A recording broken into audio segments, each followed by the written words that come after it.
As-tu déjà ressenti être complètement invisible à la personne que tu aimes le plus? Ce sentiment d'invisibilité n'est pas juste dans ta tête. C'est en fait le mécanisme de défense de ton partenaire qui fonctionne exactement comme prévu. En ce moment, alors que tu essaies de trouver comment te rapprocher d'eux, ils calculent inconsciemment comment maintenir juste assez de distance pour se sentir en sécurité. Chaque conversation se sent comme si vous parliez des langues différentes, chaque tentative d'intimité est déviée, et chaque jour qui passe te fait te sentir plus comme un étranger dans ta propre relation. Le moment où tu rassembles finalement le courage de leur dire que tu as besoin de plus de proximité et ils se ferment immédiatement, changent de sujet ou pire, acceptent de te donner ce que tu veux, mais le livrent ensuite avec tout l'enthousiasme de quelqu'un qui complète une tâche de travail. Tu es sur le point de découvrir que les mots que tu choisis, le timing que tu sélectionnes et même ton ton de voix peuvent faire la différence entre obtenir une intimité genuine et les pousser plus loin dans leur coquille. En ce moment, tu fais probablement une erreur critique qui garantit l'échec avant même que tu ouvres la bouche. Tu demandes de la proximité quand leur système nerveux est déjà en alerte haute. Tu utilises des mots qui sonnent raisonnables pour toi, mais se traduisent comme pression et obligation pour eux. Tu approches la conversation avec une énergie qui crie « J'ai besoin de quelque chose de toi » au lieu de « Je veux créer quelque chose avec toi ». La partie la plus dévastatrice est que tu demandes probablement au pire moment possible, quand tu te sens distante, quand tu es émotionnellement chargé, quand tu es déjà frustré par leur évitement. Ce timing assure que ta demande atterrit comme une accusation plutôt qu'une invitation. Ils entendent de la critique déguisée en besoin, et leur cerveau commence immédiatement à planifier une route d'évasion. Mais il y a quelque chose d'encore plus crucial qui détermine si ta demande réussit ou échoue. Comment tu cadres ce que tu demandes? La plupart des gens font l'erreur de demander des concepts abstraits comme plus de proximité ou meilleure communication ou intimité émotionnelle. Pour une personne évitante, ces mots pourraient aussi bien être dans une langue étrangère. Ils ne savent pas à quoi ressemble la proximité. Ils ne peuvent pas mesurer meilleure communication. Et l'intimité émotionnelle se sent comme être demandé de faire une chirurgie sans formation. Au lieu de demander ces concepts vagues, tu as besoin de demander des actions spécifiques et concrètes qui se sentent gérables et non menaçantes. Mais encore plus important, tu as besoin de demander d'une façon qui leur fait sentir qu'ils choisissent de donner plutôt qu'être forcés de se conformer. C'est là où la plupart des gens ratent complètement la cible. Ils pensent qu'être direct et clair est la solution, quand en fait, c'est le problème. La première règle pour demander à un évitant de la proximité est de ne jamais utiliser le mot « besoin ». Au moment où tu dis « j'ai besoin de plus de temps ensemble » ou « j'ai besoin que tu t'ouvres plus », leur cerveau traduit ça comme « tu me déçois et tu n'es pas assez comme tu es ». Au lieu de ça, tu veux utiliser un langage qui se concentre sur ce que tu aimerais créer ensemble, pas sur ce qui manque actuellement. Voici ce qui fonctionne réellement. J'ai pensé à combien j'apprécie nos conversations quand nous sommes tous les deux détendus. J'aimerais avoir plus de ces moments ensemble. Remarque comment cela ne pointe pas ce qu'ils ne font pas mal, ne fait pas de demande, et cadre la demande comme quelque chose de positif que tu veux créer plutôt qu'un problème qui a besoin d'être réparé. Le deuxième élément critique est le timing. Ne demande jamais de proximité quand l'un de vous est stressé, fatigué ou se sent déjà déconnecté. Les personnes évitantes ont besoin de se sentir émotionnellement en sécurité avant de pouvoir même considérer être vulnérables. Le meilleur moment pour faire ces demandes est quand ils se sentent déjà bien à propos de la relation, quand vous venez d'avoir une interaction positive, quand leur garde est naturellement baissée. Cela signifie que tu as besoin de devenir stratégique sur créer les bonnes conditions avant même d'amener ce que tu veux. Passe du temps à faire des activités qu'ils apprécient sans faire de demandes émotionnelles. Montre de l'appréciation pour les façons dont ils se connectent déjà avec toi, même si ce n'est pas assez. Construis leur confiance dans la relation avant de leur demander de s'étirer au-delà de leur zone de confort. La troisième stratégie qui change la donne est de demander une chose spécifique à la fois, pas une refonte complète de la relation. Si tu veux plus d'affection physique, ne demande pas plus d'intimité. Au lieu de ça, essaie quelque chose comme « J'adore quand tu mets ton bras autour de moi pendant qu'on regarde la télé. Ça me fait toujours me sentir si connecté à toi. » Cela leur donne une façon claire et actionnable de te rendre heureuse sans se sentir accablée par la pression de devenir une personne complètement différente. Quand tu fais ta demande, ton énergie et ton ton importent plus que tes mots actuels. Les personnes évitantes sont incroyablement sensibles à tout indice de désespoir, de besoin ou de pression. Ils peuvent sentir quand quelqu'un demande d'un lieu de manque versus demander d'un lieu d'abondance. Si tu les approches quand tu te sens insécure ou frustré, ils vont capter cette énergie immédiatement et leurs défenses vont monter. Tu veux demander d'un lieu de curiosité et d'invitation genuine, pas d'un lieu d'essayer de réparer quelque chose de cassé. Cela peut signifier travailler sur toi-même d'abord, arriver à un lieu où tu te sens assez sûr en toi-même que tu peux faire des demandes sans attachement aux résultats. Paradoxalement, moins tu as besoin de leur accord, plus ils sont susceptibles de dire oui. Une autre technique cruciale est de toujours leur donner une façon facile de dire non ou d'offrir des alternatives. Les personnes évitantes détestent se sentir piégées par les demandes, alors construire des routes d'évasion les rend en fait plus susceptibles de s'engager. Essaie de dire quelque chose comme « Si ça ne fonctionne pas pour toi, peut-être qu'on pourrait trouver quelque chose d'autre qui se sentirait bien pour nous deux. » Cela enlève la pression et leur fait sentir qu'ils ont de l'agence dans la décision. Tu as aussi besoin de faire attention à comment tu réponds quand ils te donnent ce que tu as demandé. Les personnes évitantes regardent pour voir si leurs efforts seront rencontrés avec plus de demandes ou avec de l'appréciation genuine. S'ils te donnent un peu plus d'affection physique et tu demandes immédiatement encore plus, ils apprendront que satisfaire tes demandes mène seulement à de plus grandes demandes. Au lieu de ça, assure-toi de reconnaître et d'apprécier tout mouvement dans ta direction, peu importe comme il est petit. L'approche la plus puissante est de se concentrer sur créer des expériences positives ensemble plutôt qu'essayer d'extraire des performances émotionnelles d'eux. Au lieu de leur demander de partager leurs sentiments plus, invite-les à faire des activités où le partage naturel pourrait se produire. Au lieu de demander des conversations plus profondes, crée des environnements où les conversations plus profondes arrivent organiquement, comme de longs trajets en voiture, des marches ou des projets partagés. Rappelle-toi que les personnes évitantes expriment souvent l'amour à travers les actions plutôt que les mots, à travers le soutien pratique plutôt que les déclarations émotionnelles. Quand tu demandes de la proximité, assure-toi que tu ne rejettes pas accidentellement les façons dont ils montrent déjà de l'amour, tout en leur demandant de le montrer de façon qui se sente non naturelle pour eux. La percée la plus grande arrive quand tu réalises que demander de la proximité n'est pas vraiment à propos de demander. C'est à propos de créer une dynamique relationnelle où la proximité se sent sûre et désirable plutôt que menaçante et obligatoire. Cela signifie devenir le type de personne avec qui ils veulent être proches, non pas parce que tu es parfaite, mais parce qu'être avec toi améliore leur vie plutôt que de la compliquer. Le moment qui change tout est quand tu découvres la phrase unique la plus puissante qui désarme leur défense complètement. Mais avant que je révèle ça, tu as besoin de comprendre pourquoi tout ce que tu as essayé jusqu'à présent s'est retourné si spectaculairement contre toi. La plupart des gens approchent les partenaires évitants comme s'ils traitaient avec quelqu'un qui ne sait simplement pas comment être proche. Alors ils expliquent, ils éduquent, ils démontrent à quoi ressemble l'intimité.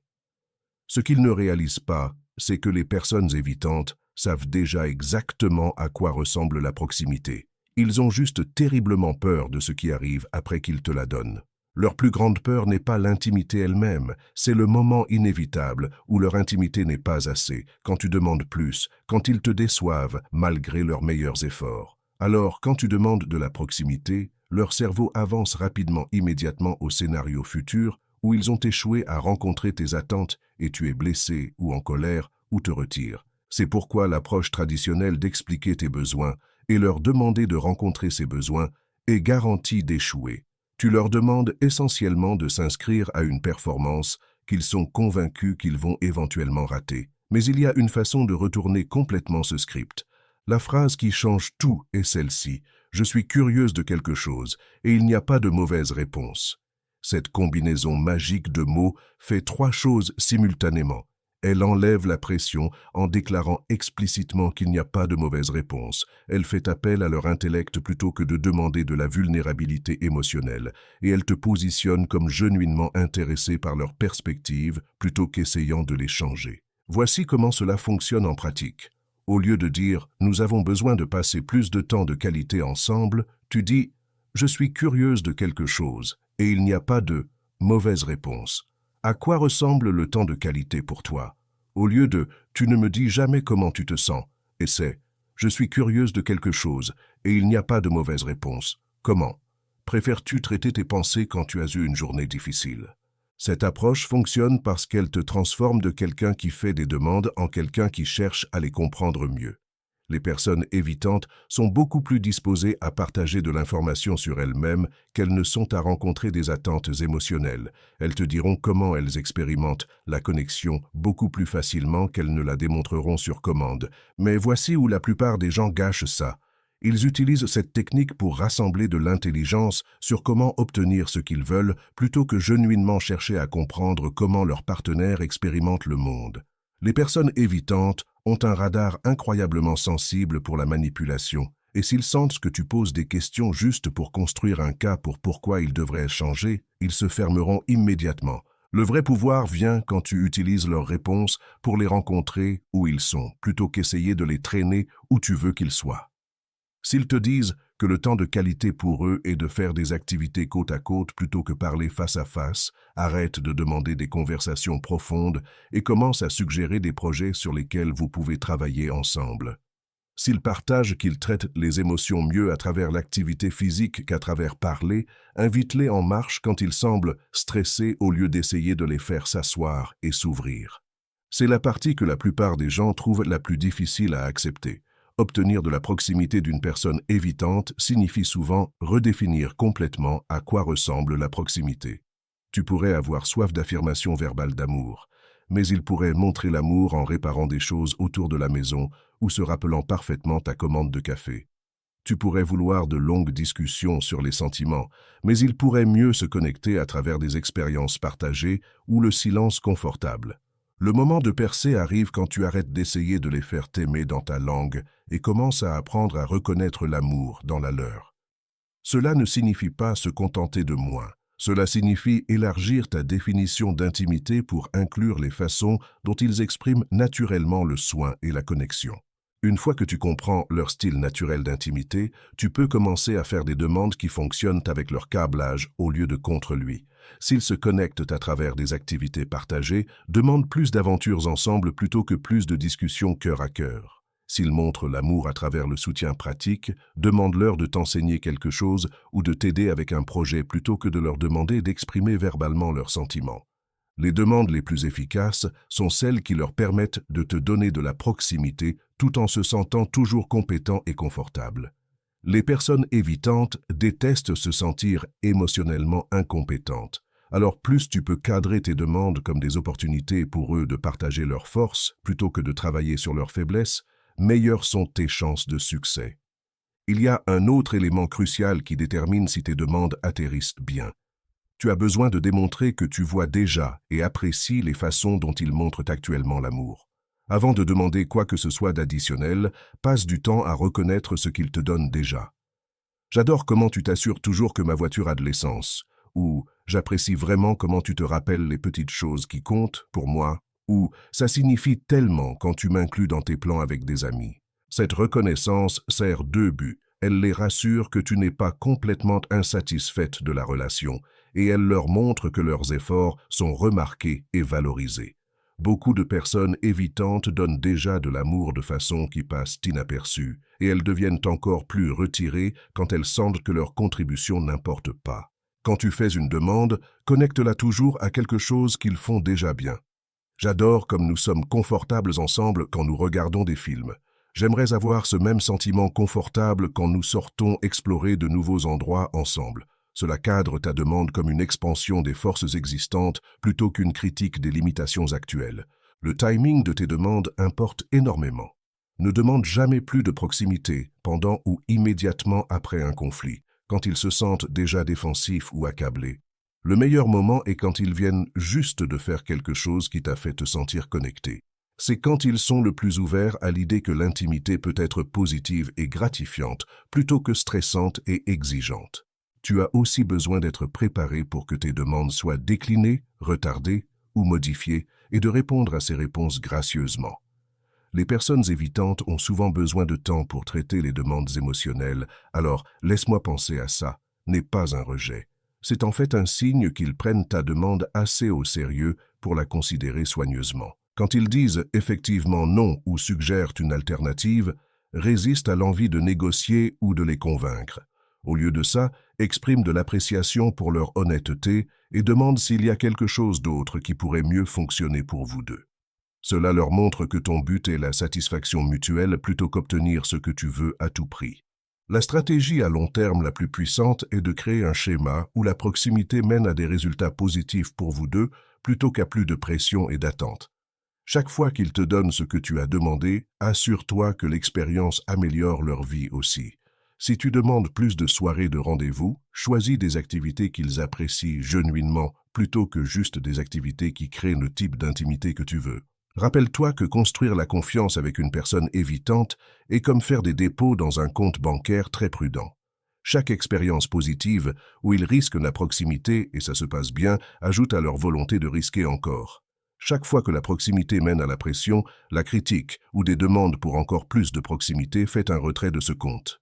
La découverte la plus choquante que tu feras est que le secret pour obtenir de la proximité d'une personne évitante n'a rien à voir avec demander du tout.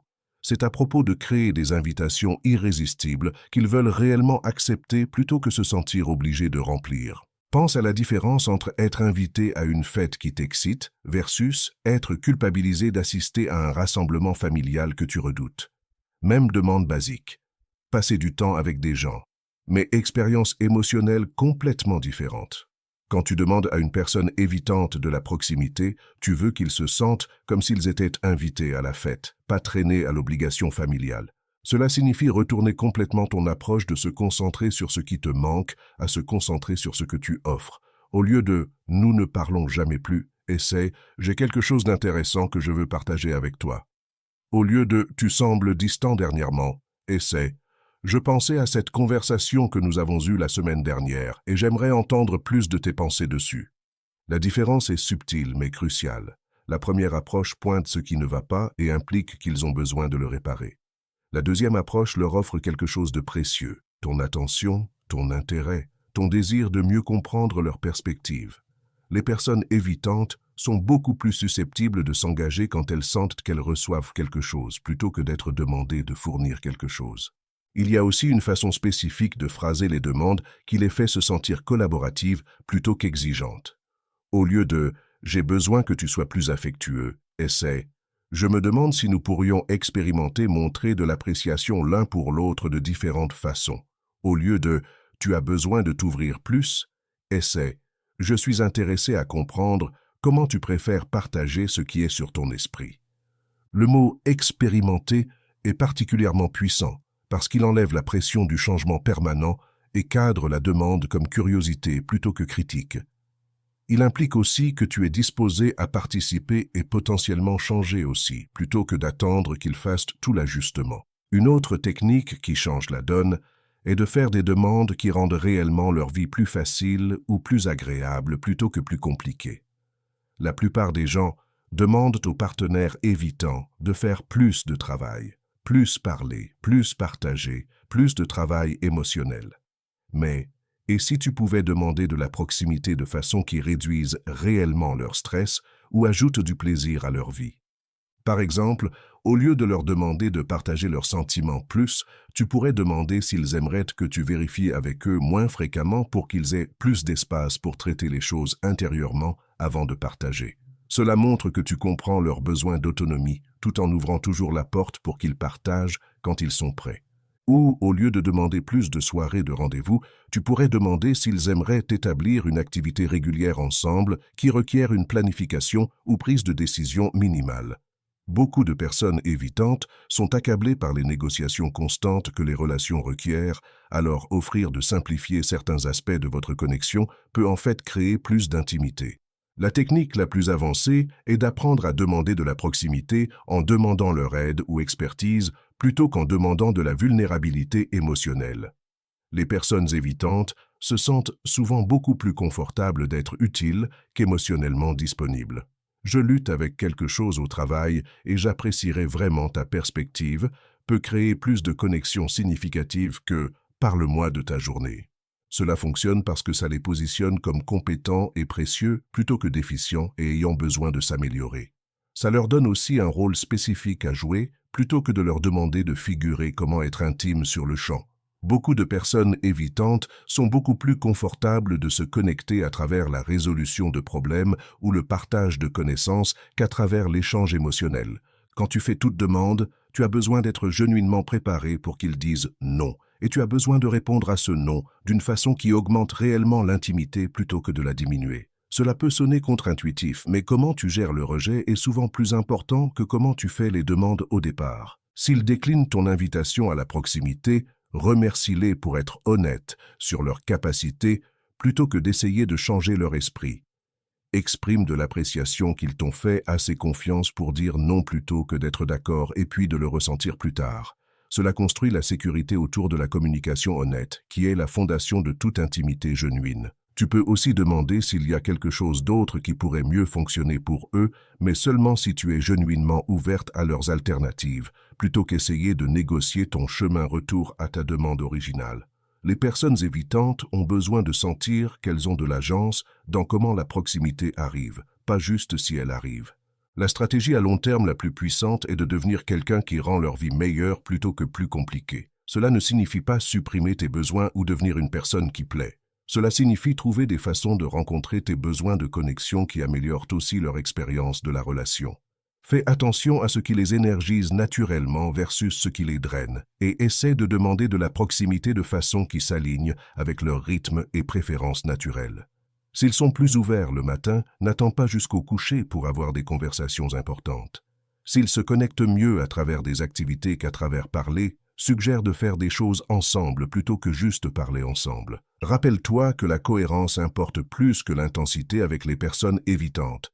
Ils préféreraient avoir de petites quantités prévisibles de proximité que des expériences émotionnelles dramatiques suivies de longues périodes de distance. Cela signifie demander moins plus souvent plutôt que demander tout en une fois. Une des approches les plus efficaces est de créer des rituels et des routines qui construisent la proximité que tu veux, plutôt que d'avoir à la demander répétitivement. Peut-être que c'est une marche hebdomadaire où vous partagez tous les deux une chose qui est sur votre esprit. Peut-être que c'est un check-in quotidien de 5 minutes pendant que vous faites du café. Peut-être que c'est une aventure mensuelle où vous essayez quelque chose de nouveau ensemble. La clé est de proposer ces rituels comme des expériences que vous pouvez modifier ou discontinuer s'ils ne fonctionnent pas pour vous deux. Cela enlève la pression de s'engager à quelque chose pour toujours et leur donne permission de façonner le rituel pour s'adapter à leur niveau de confort. Finalement, la chose la plus importante à retenir est que demander de la proximité n'est que le début. Comment tu reçois et réponds à la proximité qu'ils te donnent détermine s'ils seront disposés à la donner encore. Assure-toi que quand ils sortent de leur zone de confort pour toi, l'expérience est gratifiante pour eux aussi. Cela peut signifier gérer tes propres attentes et apprécier les petits pas plutôt que d'immédiatement demander plus. Cela peut signifier exprimer de la gratitude de façon qui se sente significative pour eux, plutôt que juste de façon qui se sente naturelle pour toi. Cela peut signifier reconnaître que leur version de proximité peut sembler différente de ce que tu imaginais, mais peut être tout aussi précieuse. Le but ultime n'est pas de transformer ton partenaire évitant en quelqu'un qui exprime l'amour exactement de la façon dont tu le fais. C'est de créer une relation où les deux de vos styles naturels de connexion sont valorisés et où vous vous sentez tous les deux assez en sécurité pour vous étirer légèrement au-delà de vos zones de confort l'un pour l'autre. Quand tu obtiens cet équilibre juste, tu n'auras pas besoin de demander de la proximité parce qu'ils commenceront à l'offrir librement. As-tu essayé ces approches avec ton partenaire évitant et remarqué comment un langage différent peut complètement changer leur réponse?